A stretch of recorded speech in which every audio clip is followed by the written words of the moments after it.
안녕하십니까. 자, 이 시간에는 그 남자분들의 그 아내와의 인연이나 또 아내와의 그 정과 덕관계 살펴보기로 합니다. 자, 먼저 그 육친의 그 상생상극도 잠깐 한번 살펴보기로 하죠. 자, 자기 자신이 이렇게 아신이죠, 그죠? 자기 자신이 이렇게 있으면은 자기 자신하고 오행이 같으면은 이렇게 비겁이라고 합니다. 비겁은 뭐 형제, 자매 뭐 이런 부분들이 해당되겠고요. 자신이 생존하는 거, 여자분들 같으면은 자식이 되겠고요. 그 남자분들 같으면은 식상이면은 통상 그 자신이 하는 일, 직업 뭐 그런 정도로 봅니다. 자, 그 다음에 그 자신이 극하는 거, 이렇게 극하는 거. 자, 남자분들 같으면은 아내가 되겠고요. 남녀 뭐 상관없이 부친에 해당되겠고, 또 여자분들은 시모가 또 여기에 해당된다, 이렇게 볼 수 있습니다. 그 다음에 그 자신을 극하는 거, 이렇게 극하는 거죠. 이렇게 극하는 거는 관성이라고 그래가지고 뭐 정관과 편관이 있는데, 여자분들 같으면은 그 남편에 해당되겠고, 남자분들 같으면은 자식이 관성에 해당된다 볼 수 있습니다. 그 다음 자신을 생존하는 거, 자신을 낳아준 분이니까 여기는 당연히 모친이 해당됩니다. 자, 이런 정도로 그 육친의 그 상생상극도 조금 이해하시면 좋을 것 같고요. 그 다음에 그 육친에도 고기육자를 써가지고 육친, 혈육관계를 나타내는 거죠. 요런 육친하고 사주에서 나타내는 6가지 가족관계, 요 같은 경우에는 서로 조금 차이가 있다 볼 수 있습니다. 혈족관계를 나타내는 것은 조부모나 부모, 형제, 자식이 해당되겠고요. 여기에는 배우자가 빠집니다. 혈족관계에서는 배우자는 인연으로 만난 거지 혈족이 아니죠, 그죠? 빠지고, 그 다음에 그 사주에서 나타내는 그 가족관계는 조부모, 부모, 형제, 배우자, 자식 이렇게 다 포함이 됩니다. 사주에서 따지는 거는 여기 육친입니다. 6가지 가족관계, 그죠? 요 부분이니까. 자, 그런 정도로 정리하면은 뭐 좋을 것 같다, 이렇게 볼 수 있습니다. 재성에 관련되는 자, 그런 육친 한번 살펴보기로 합니다. 자, 재성 같으면은 뭐 기본적으로 그 부친, 그죠? 부친이고, 남자 같으면은 아내가 재성에 해당되겠고, 또 여자분들 같으면은 시모가 해당된다. 시어머니죠, 그죠? 이런 식으로 해당된다 볼 수 있겠고, 여기 같은 경우는 사주 팔자 명조죠. 요 자체죠, 그죠? 요 부분을 내용을 좀 적어 놓은 겁니다. 여기 연주 같은 경우에는 그 조상궁이라고 해가지고 뭐 여기는 조부모궁, 여기는 조모궁, 자 그렇게 보기도 하고요. 여기 월주 같은 경우에는 부모 형제궁, 부모궁도 포함이 되겠고 형제도 포함이 됩니다. 그 다음에 여기 그 일주 같은 경우에는 일간은 자기 자신을 나타내겠고요. 그리고 일지는 자 배우자입니다. 배우자를 나타내겠고, 여기 시주 같은 경우에는 아들이나 딸이 해당되겠죠. 자, 그런 정도로 보시면 될 것 같고요. 시기적으로 보면은 여기 연주 같은 경우에는 유학이라고 해가지고 한 15세까지, 월주 같은 경우에는 청년기라고 해가지고 한 30세까지를 나타내고요. 장년기는 45세 정도까지 나타내고, 그 다음에 여기 노년기는 46세 이후를 노년기라 본다, 이렇게 보는데, 명리학 하시는 분에 따라서 요즘은 100세 시대라고 해가지고 한 20세나 뭐 25세로 나누시는 분들도 많이 있는 것 같습니다. 20세로 따지면 여기가 40세가 되겠고, 여기가 60세, 이렇게 80세가 되기도 하겠고, 이렇게 따지면은 50세, 75세, 뭐 100세가 되겠죠, 그죠? 그런 식으로 따지는 분들도 있는데, 사주 플러스 입장에서는 그렇게 보지는 않습니다. 유아기 때 공부하고 하는 거는 15세 정도에서 초중등학교 끝나고 30세 정도까지는 자기 기반을 좀 잡고, 그죠? 그 이후로는 자기 삶을 살아야 된다, 이렇게 볼 수 있겠고요. 45세가 지나서 이 46세 정도부터는 이제 노년기로 보는데요. 이렇게 보면은 이 노년기가 너무 길죠, 그죠? 그런데 이 노년기가 요즘은 어떻습니까? 45세 전후 되면은 정리해고도 당하시는 분들도 있고, 사업을 새로 시작하시는 분들도 해가지고 45세부터 제2의 인생을 산다고 보면 됩니다. 그래서 45세부터 한 55세까지 다시 그 준비를 좀 해가지고, 그 다음에 다시 노년기에서 또 청년기가 나오겠고 장년기가 나온다, 이렇게 볼 수 있습니다. 그래가지고 45세 이후에 한 50세 전후 되시는 분들이 뭐 명리학 공부하시는 분들도 많고 사업을 하시는 분들도 많고, 그렇죠, 그죠? 이런 식으로 나누는 게 좀 더 정확한 시기적인 그 구분이 아니겠느냐, 이렇게 봅니다. 여기 보시면 이렇게 줄을 하나 그어놨죠, 그죠? 이렇게 줄을 하나 그어놨는데 요 정도가 결혼선이다 보시면 됩니다. 30세라고 그랬죠, 그죠? 30세 정도, 여기 정도가 결혼선이라고 보면은 30세 이전에는 그 부모의 시간이고요, 요 이후가 자신의 시간이다 볼 수 있습니다.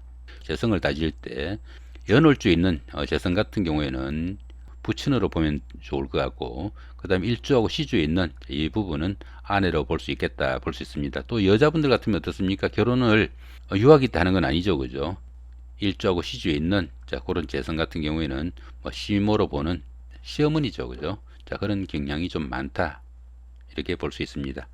명조를 가지고 육친을 따져 보실 때는 기본적으로 결혼했으면 아내를 기준으로 따지면 좋을 것 같고요. 자, 그렇지 않을 때는 모친을 기준으로 따지는 게 가장 정확하겠다, 이렇게 볼 수 있습니다. 여기 모친이죠, 그죠? 여기 편인이잖아요, 그죠?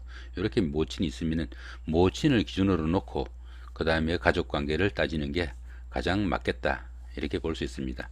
지금 여기 보시면은 이 기토일간 같은 경우에는 자, 여기도 정제가 있고, 그죠? 여기도 정제가 있네, 그죠? 편제는 부친, 정제는 아내, 뭐 이렇게 본다면은 둘 다 아내가 되겠죠, 그죠? 근데 그렇게 따지시면은 안 되고요. 자, 여기 보시면은 자, 여기 모친이죠, 그죠? 자, 모친하고 이렇게 한 기둥이죠, 그죠? 한 기둥이니까 한 집에 사는 겁니다. 동조해가지고 수극화로 이렇게 극하는 기운이죠. 한 지붕에 살면서 모친한테 잔소리하고 극하는 사람이 누굽니까? 당연히 부친이죠, 그죠? 요거는 정제지만은 요거는 부친입니다, 그죠? 여기는 부친이 해당되겠고, 그 다음에 자신이 직접 극할 수 있는 이 부분이 아내가 되겠다, 이렇게 볼 수 있습니다. 자, 이런 식으로 부친하고 아내 구분하는 거, 기본적으로 요 선을 중심으로 연월주에 있으면은 그 부친에 해당되는 경우가 많겠고요. 여기 일주나 시주에 있으면은 아내로 분류하면 좋겠다.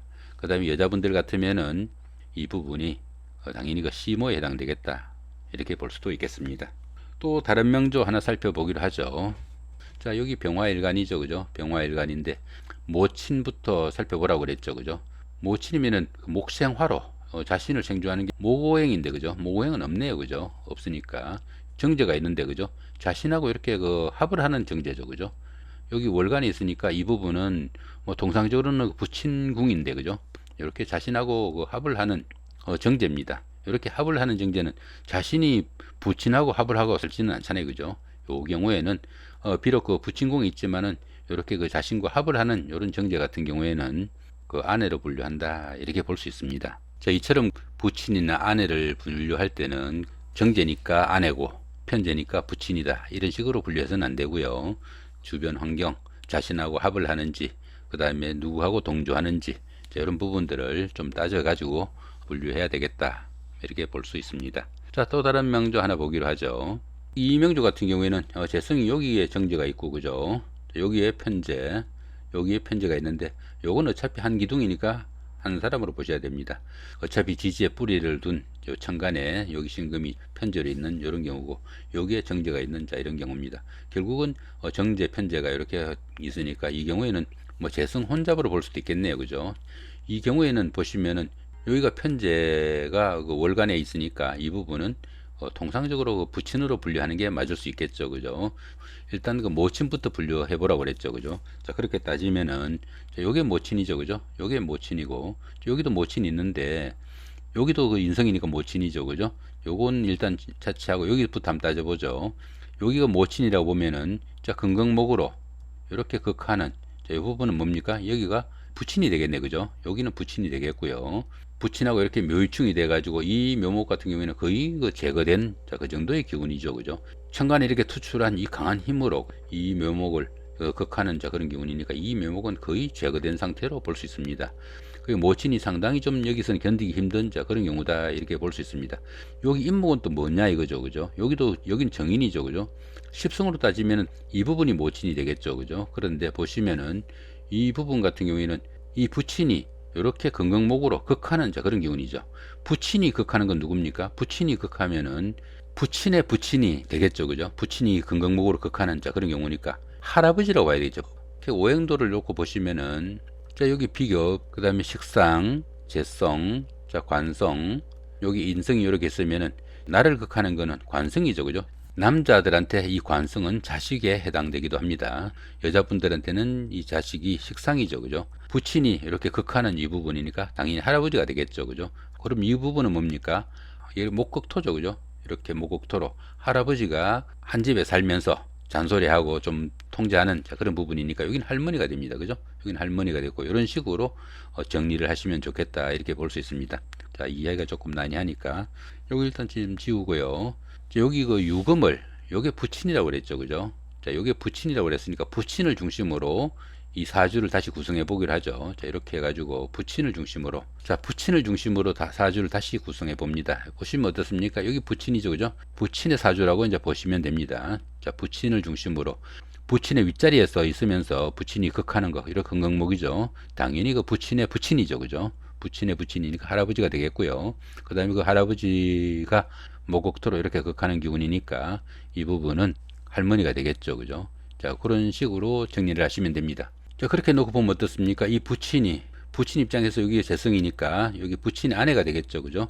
강한 힘으로 이렇게 묘유충을 하게 되니까 이 모친이 이 부친의 등살에 같이 살지를 못하는 자, 그런 경우가 되니까 결국은 여기서는 이혼수가 나온다고 봐야 됩니다.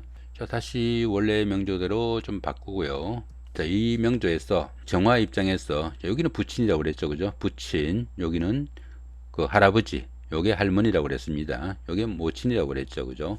그 다음에 그러면 요게 정제니까 요게 이제 정화의 아내가 돼야 되는데, 그죠? 이 정화의 아내인지 살펴보기를 하죠. 여기가 모친인데 이 모친이 부친하고 살기가 힘들다 그랬죠, 그죠? 그런데 여기 모친을 이렇게 긍긍목으로 이렇게 또 극하는 기운이죠. 이렇게 극하는 기운이니까 모친의 그 새로운 남편일 가능성도 많다는 이야기죠. 근데 여기 보시면은 여기가 경금이 있고요, 그죠? 여기 그 신금의 전기가 이렇게 경금이 있고, 여기에 그 묘목의 전기가 을목이 있습니다. 이렇게 을경 암합을 하죠. 이 암합 같은 경우에는 밖으로 드러내기 좀 힘든 그런 그 내심의 심정을 좀 말한다, 이렇게 보기도 합니다. 이 신금 같은 경우에는 그 모친을 이렇게 극하는 이런 기운이고, 그 다음에 이렇게 을경합을 하는 이런 관계니까 이 모친이 이 부친하고 헤어지고 난 다음에 재혼한, 자, 그런 모친의 남편이겠다, 이렇게 볼 수도 있습니다. 이처럼 그 주변 관계를 따질 때는 모친을 중심으로 하나하나 따져 나가면은 육친 관계가 좀 정리될 수 있겠다, 이렇게 볼 수 있습니다. 결국 어떻습니까? 이 정화 같은 경우에는 이렇게 재성이 상당히 많죠. 재성이 3개나 되잖아요, 그죠? 하다못해 제다신약이죠, 그죠? 여기도 써놨죠, 그죠? 이렇게 제다신약이라고 해놨잖아요, 그죠? 재성이 많은 이런 사주임에도 불구하고 자신의 여자는 없는, 자, 그런 경우다, 이렇게 볼 수 있습니다. 그러다 보니까 이 정화 같은 경우에는 이렇게 여자가 좀 많은, 자, 이런 직장에 근무할 수도 있겠고요. 또 아니면은 화력의 출입이 좀 있을 수 있는, 자, 그런 명조로 보기도 한다, 이렇게 볼 수 있습니다. 자신의 여자는 어떻습니까? 자, 여기에 오거나, 그죠? 또 여기에 오거나 여기에 와야 제대로 자신하고 인연이 있는, 자, 그런 그 명조다, 이렇게 볼 수 있습니다. 이렇게 오늘은 그 남자의 아내와의 인연, 그 다음에 정, 덕 관계 살펴봤습니다. 고맙습니다.